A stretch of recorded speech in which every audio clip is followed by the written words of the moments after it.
Ebyen, swani 5 ou fe avem. Pi te mwen fe 5 pou.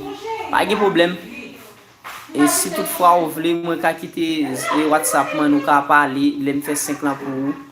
E pou m ka di mwen fe 5 lan. Sou kompon.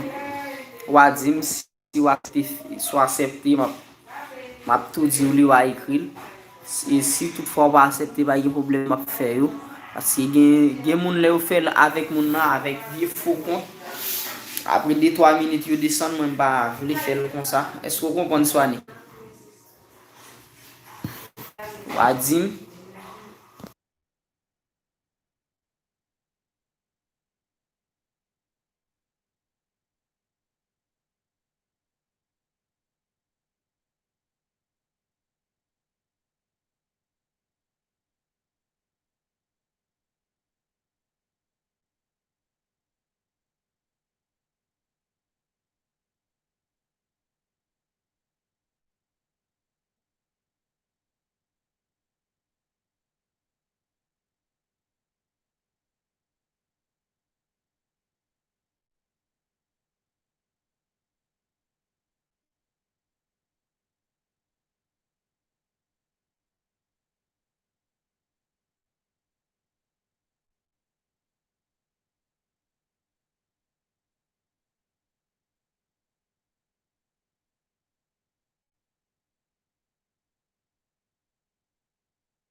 Swani pa gen problem baz.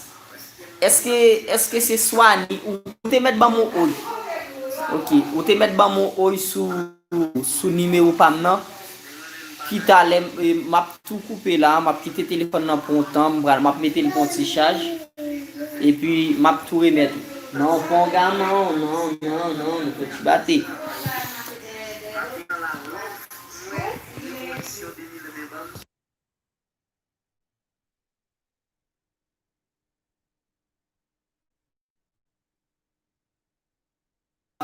Ou te met tou ba mon bri sou li. Non de pou di myon bagay swani. De pou di myon bagay mwen kwe ou. Ou te met.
Fami yo nou monte. Monte kon ka fel.